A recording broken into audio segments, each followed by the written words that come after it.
We've seen the news coverage. Police seize 9 pounds of fentanyl. Major fentanyl bust by area police. 2 people are in jail. Alleged dealers arrested and charged. The filing accuses Willis and Carson. Their actions tied to deaths. Hunter's death was a drug deal turned deadly. Some even convicted. Torrin Bauman changed his plea to guilty. But for some Metro families, justice never comes. It says, "I'm so excited, getting more and more nervous. They kick so much." That's one of the last text messages Crystal Bethune's daughter sent before her sudden death in January. None of it makes sense to me. Her daughter, 21-year-old Jalen Punchin, was 26 weeks pregnant with twins. She was expecting a boy and girl. She was excited about becoming a mother? Oh, absolutely. Yeah, she was. In the early hours of January 10th, 2025, Jalen's boyfriend found her unresponsive in their Independence home.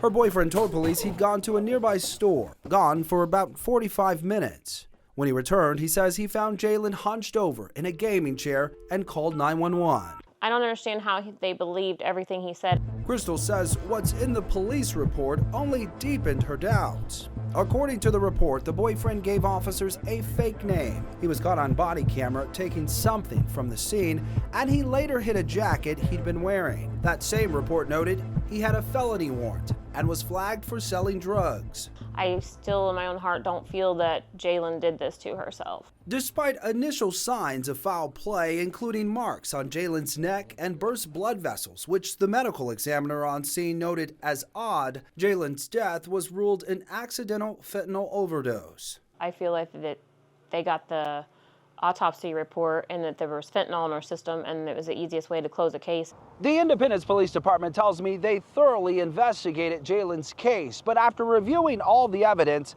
detectives determined there was not enough probable cause to submit the case for potential charges.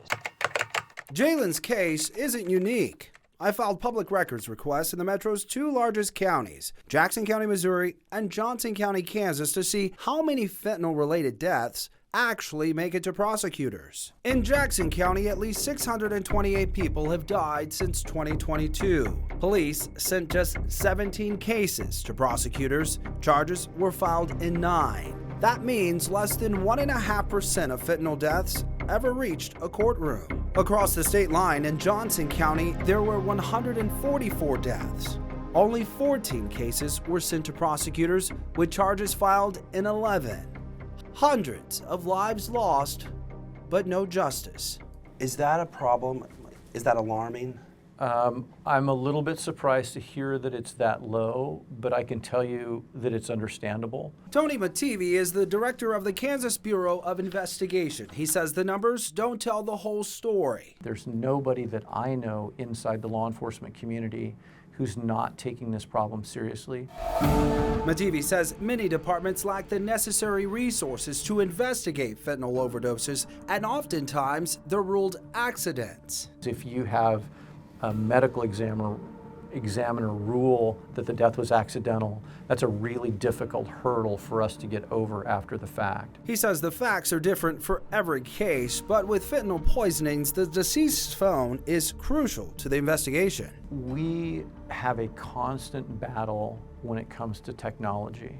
The bad guy is always a step ahead of us. And proving intent in these cases is a high bar to clear. Jackson County Prosecutor Melissa Johnson. The harsh reality is we cannot prosecute what we don't receive. And then once we do get a case file, again, we have to prove every single element of the applicable charge beyond a reasonable doubt. Johnson says the other challenge is many dealers don't know what they're dealing. They think that they're selling Percocets. They think that they're selling other pills, but they're all cut with fentanyl. She says the burden remains high, but she's optimistic about a new Missouri law that took effect last year. It makes delivery of a controlled substance resulting in death a Class A felony. With this new law, I do feel confident that moving forward, we will be able to see more families get a measure of justice. In October, Prosecutor Johnson filed charges in at least 2 fentanyl death cases using that new law.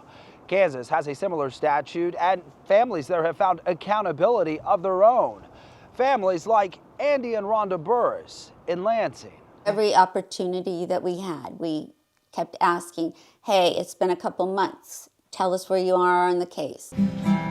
Their son, 15-year-old Cruz Burris, thought he was buying a Percocet on Snapchat. Instead, the pill was laced with fentanyl and killed him. We were at a stalemate with our local law enforcement. They did not have the mechanisms, they did not have the equipment or the skills to be able to open the phone. Through their advocacy work with Cruz for Life, named in honor of their son, the Burris's caught the attention of local and state leaders.